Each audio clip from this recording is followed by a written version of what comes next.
Cuando surgió la necesidad de ver el cuerpo humano por dentro, desarrollamos los rayos X. Entonces se dieron cuenta que ciertas estructuras de nuestro cuerpo se superponían unas con otras. Y entonces decidieron cortarnos en rodajas y hacer el TAC. Cuando hicieron el TAC, pasamos de ver imágenes de nuestro cuerpo en 2D a 3D, con todo lo que eso implica. Entonces decidieron añadir un poco de contraste y algunas sustancias que hicieron que pudiéramos ver los vasos sanguíneos. Con el tiempo pensaron, oye, igual estaría mejor dejar de irradiar tanto a la gente, ¿no? Y entonces empezaron a hacer técnicas de imagen mucho menos invasivas, como por ejemplo el ultrasonido, o como comúnmente lo conocemos, la ecografía.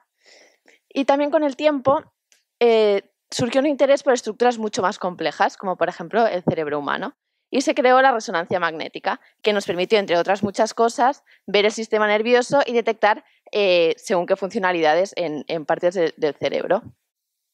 Luego nos basamos en un concepto muy importante de la función celular, que es el propio metabolismo. Y entonces nos dimos cuenta que ciertas células, ¿no? Las células malas, ¿no? Que conocemos, las patógenas, los cánceres, etcétera, tienen una actividad metabólica un poco diferente a las demás. Y entonces desarrollamos el PET. Todas estas técnicas de imagen o estas maneras de ver el cuerpo humano están basadas en principios físicos, como el spin de un electrón, las ondas electromagnéticas, cómo se mueve el sonido en según qué superficies. Por lo tanto, podríamos afirmar que la medicina tiene muchísima física. Y es más, me atrevería a decir, me tomaría la licencia de decir que uno de los pilares fundamentales que ha permitido que en los últimos años la medicina avance ha sido la propia tecnología.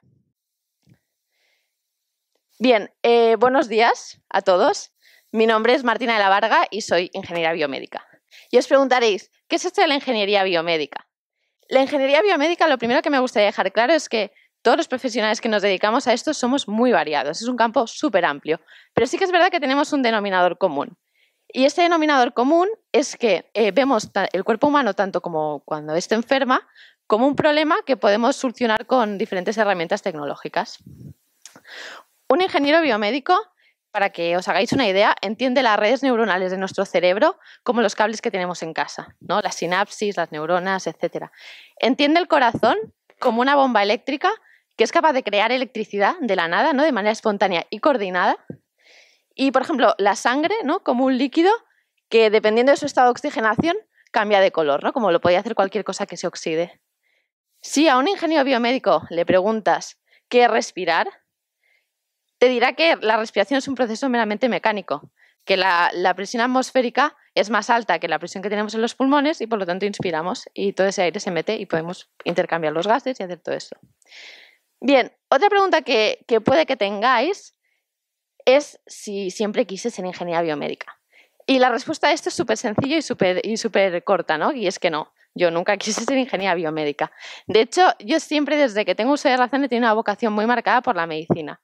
Y puede que suene cliché, pero en mi caso os puedo asegurar que es cierto, siempre me ha apasionado. Entonces, otra pregunta que puede que os hagáis es pues que si he fracasado, ¿no? ¿Qué hace esta persona que haciéndonos una charla TED si no llegó a hacer lo que quería, que era medicina? Bien, yo en su momento, cuando tenía que entrar a medicina, hice todo lo posible por hacerlo, ¿no? Estudié, conseguí metas, hice todos los extras que os podáis imaginar. Todo el mundo confiaba en mí, mis profesores, mis padres, todo el mundo. Y resultó que al final pues no pude entrar, me quedé a unas décimas, ¿no? Entonces, básicamente, pues la pregunta es si ha fracasado, ¿qué hace aquí, no? En su momento para mí fue un fracaso y eso os lo puedo asegurar. En ese momento para mí todo lo que yo tenía control de esto, ¿no? Pues se derrumbó. Y con el paso del tiempo, cuando empecé la carrera y tal, como la verdad es que se me da bien hacer dos cosas a la vez, pues yo tenía la medicina en un lado, pero iba escuchando un poco de lo que me contaban en la universidad, ¿no? De lo que era la ingeniería biomédica y tal. Y me empezó a gustar bastante. Y no solo me gustó, sino que con el paso del tiempo no lo cambiaría. Y ahora me gustaría hacer una pregunta al público, porque a mí la verdad es que me gusta mucho conversar, ¿no? Y entonces cuando uno pues habla solo, pues al final se acaba aburriendo. ¿Cuántas veces os han dicho lo importante que es en la vida perseguir vuestros sueños? Muchas, ¿verdad?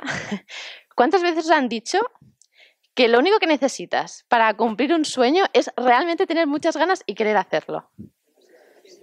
muchas, ¿verdad? Pues yo lo que me he dado cuenta lo que me di cuenta con esto es que a veces las metas están sobrevaloradas, ¿no? Las metas están muy bien para darnos una dirección, pero no para darnos un destino. Y es verdad que lo que tenemos que cultivar durante estos procesos son más bien los valores que queremos ver en nosotros mismos, ya sea esfuerzo, perseverancia, resiliencia, los que tú quieras, tú los eliges, o sea, no hace falta que sean estos necesariamente, ¿no? Entonces, básicamente, me di cuenta que realmente lo importante era, pues, ver el valor cuando uno se equivoca, ¿no? A veces cuando nos pasa algo negativo, pues nos olvidamos de ver el valor de eso y es súper importante. Con el tiempo, la verdad es que aprendí a querer esta profesión y lo que realmente me apasiona en la ingeniería biomédica es que juntas un poco de física, un poco de matemáticas, un poco de biología y un poco de medicina y con todo esto puedes crear aplicaciones que no solo han cambiado ya la historia de la medicina, sino que están cambiando en la actualidad y que también cambiará en un futuro el transcurso de la medicina. Todos sabéis que a lo largo de los últimos años hemos tenido un aumento en lo que serían los recursos computacionales, ¿vale? Y los modelos matemáticos. Una de las aplicaciones de la ingeniería biomédica es el modelado de órganos y sistemas. Si hablamos, por ejemplo, del corazón, ¿no? De la cardiología, podemos modelar hasta una célula, desde una célula hasta un órgano completo. Y entre medio de estas dos escalas podemos hacer modelos multifísicos innumerables, infinitos, ¿vale? ¿Cómo funciona esto? Cuando he empezado la charla os hablaba de las técnicas de imagen médica. Pues básicamente lo primero que se hace para modelar algo es extraer esta imagen médica de un paciente determinado. Una vez extraemos esta imagen, la tenemos que convertir en 3D y la convertimos en 3D de manera digital. Le quitamos todos los artefactos que tiene y nos quedamos con lo que nos interesa. Una vez tenemos esa figura en 3D, nosotros le podemos meter ahí todo lo que nos apetezca. Flujos, presiones, volúmenes, todos los parámetros físicos que nos interesen. Entonces, a partir de aquí viene la pasión de los ingenieros por las matemáticas, porque como podéis ver ahí, hay algunas ecuaciones que son un poco complejas de entender. Y estas ecuaciones no solo las tenemos que copiar de un sitio, sino que las tenemos que un poco inventar nosotros para describir los procesos que pasan en nuestro cuerpo, ¿no? En el corazón. Que en el corazón, por ejemplo, podríamos modelar la contracción muscular, la electrofisiología, podríamos modelar también el flujo sanguíneo, muchísimas cosas. Entonces, una vez tenemos estos modelos, que son específicos por cada paciente, las aplicaciones que tiene son innumerables, porque digamos que la medicina ha ido avanzando de métodos súper invasivos, ¿no? Para diagnosticar algo, pues operar a una persona, inclusive abrir, a métodos mucho menos invasivos. Y estos métodos, además, es que son específicos por paciente. Hoy en día un médico, cuando tiene un paciente determinado y tiene ciertas dudas, se puede poner a leer un paper, ¿no? Un estudio científico que hable de este tipo de patología, pero podrá ver que salen, pues se han hecho en 50 pacientes esta prueba, ¿no? Pero nunca tendrá exactamente las mismas condiciones que el paciente que tiene delante. Y de esta manera sí. Aquí a la derecha podéis ver un estudio que realicé yo juntamente con 4 compañeros de la carrera, en la que modelábamos la vasculatura del cerebro. En el cerebro hay unos vasos sanguíneos que se llaman círculo de Willis, que es donde ocurren muchos ictus, ¿vale? En este tipo de vasos hay variantes anatómicas de una persona a otra, o sea, normalmente tiene una forma determinada, pero puede haber una variante anatómica de un paciente a otro. Y estas variantes anatómicas, que ahí viene la parte importante, tienen una implicación en la supervivencia del paciente, ¿vale? Entonces, en ese momento, pues vimos que había una necesidad para modelar esta vasculatura del cerebro y lo hicimos. Y en su momento, la verdad es que lo hicimos con el Hospital Clínico de Barcelona y quedaron muy contentos. Y todo esto es aplicable cuando lo haces con un paciente, luego lo puedes aplicar a los pacientes que tú quieras, ¿no?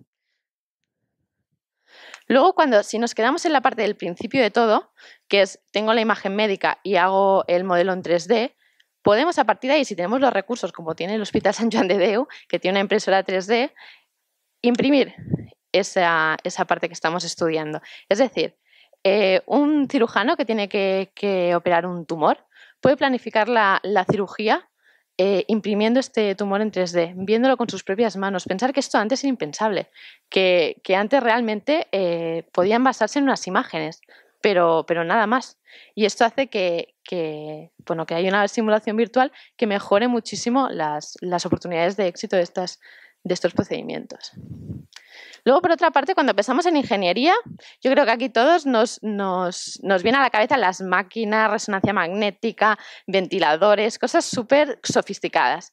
Pero sí que es verdad que también podemos hacer ingeniería con nuestro propio cuerpo, es decir, hacer ingeniería con nuestras propias células y con nuestros propios tejidos. ¿Esto qué aplicaciones tiene?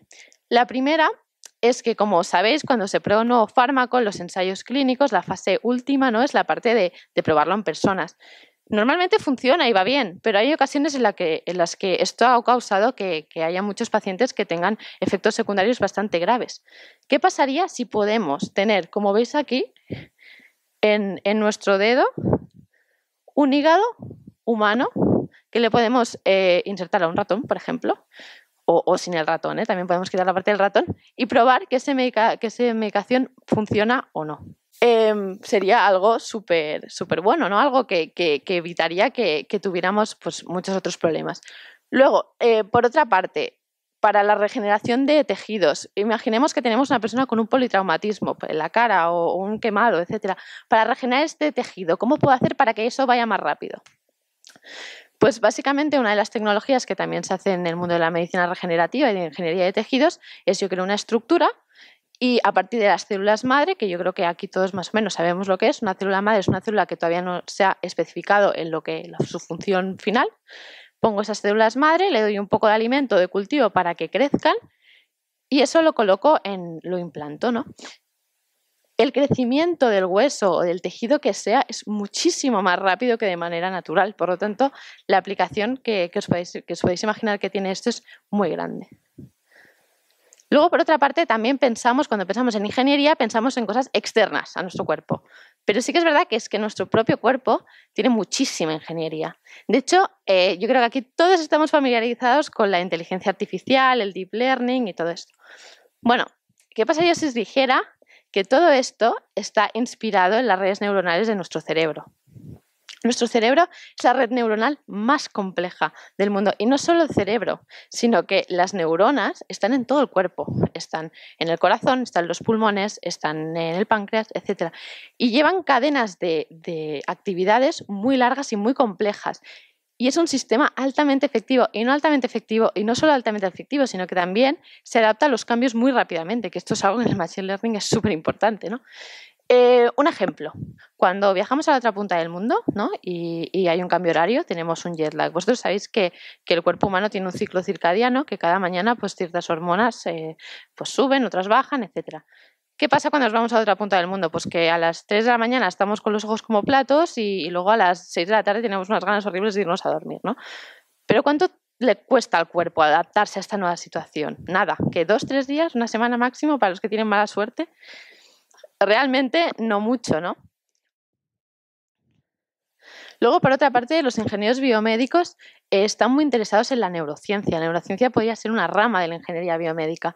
Cuando hablamos de la actividad cerebral, demasiada actividad cerebral estaríamos hablando de la epilepsia, por ejemplo. Y cuando tenemos muy poca actividad cerebral, estaríamos hablando de una persona que, por ejemplo, podría estar en coma. ¿Qué papel juegan ahí los ingenieros biomédicos? Bien, una persona que está en coma es muy difícil a veces saber exactamente el estado de conciencia que puede tener. Y mediante las imágenes médicas podemos ver cómo ciertas áreas del cerebro se pueden ir activando según qué estímulo. Por ejemplo, había un caso que era una persona que estaba en coma que jugaba tenis, esto me lo explicaron en la carrera, y que jugaba tenis y entonces en un momento dado le dijeron a una persona totalmente inconsciente, piensa que estás jugando a tenis. Y vieron como ciertas áreas del cerebro relacionadas con el movimiento y con la memoria del movimiento se activaban. Y realmente esto de otra manera no podríamos habernos dado cuenta, ¿no? Luego, en el diagnóstico y tratamiento del cáncer, la ingeniería biomédica también tiene muchísima aplicación. Ya no solo en las terapias génicas, que la terapia CAR-T, esto tampoco voy a ir más allá porque hay 1000 vídeos sobre esto en internet y podéis encontrarlos si os interesa. Pero básicamente es utilizar las células de nuestro propio cuerpo, sacarlas, reprogramarlas y volverlas a meter para que éstas luchen con las células cancerígenas. Esto se ha probado en cánceres líquidos, pero sí que es verdad que es súper prometedor. Y otra parte, eso sería más a nivel de tratamiento. A nivel de diagnóstico, ya no solo dependemos, ¿no?, de la imagen, o de la capacidad que tenga, que yo lo respeto mucho, pero los propios radiólogos sino que ya podemos tener herramientas que no solo sepan identificar de una imagen médica súper compleja un tumor, sino que de todos los datos que les hemos metido están entrenados para saber si ese tumor es benigno o maligno. Que esto quizás parece como, bueno, pues sí, pues vale. Pero realmente es muy, muy complejo. Mi intención hoy no era realmente la de que salierais de aquí sabiendo lo que era la ingeniería biomédica o poderos hacer un examen de lo que es la ingeniería biomédica y que todos sacáis un excelente, ¿no? Al final, la intención que he tenido yo hoy aquí es que os dierais cuenta de la pasión, ¿no?, con la que he hablado de este tema sin ser necesariamente la profesión que la Martina de 10, 12, 17 años envisionaba, ¿no? Que a veces tenemos que reconsiderar esos momentos en los que pensamos que perdemos el control, ¿no? Que las cosas no salen como esperábamos y que realmente a veces nos focalizamos en un árbol, ¿no? Para mí mi árbol era la medicina y yo veía el árbol y ahí iba, pero no me di cuenta que había un bosque detrás de ese árbol impresionante, ¿no? De oportunidades, de nuevos retos, de cosas que me han apasionado y al fin y al cabo lo que es un plan para hoy, que nos parece el plan de vida perfecto, el que quiero seguir y tal, puede que al cabo de unos años, meses o inclusive días, ese plan quede totalmente obsoleto. Entonces, yo a día de hoy puedo decir que me he reconciliado con la Martina de hace, 5 o 6 años, que tenía esa pasión por la medicina y que era realmente su árbol lo que quería conseguir. Y espero que si algún día os veis una situación similar o parecida, que también sepáis ver el valor en esa adversidad, ¿no? Y muchas gracias por escucharme.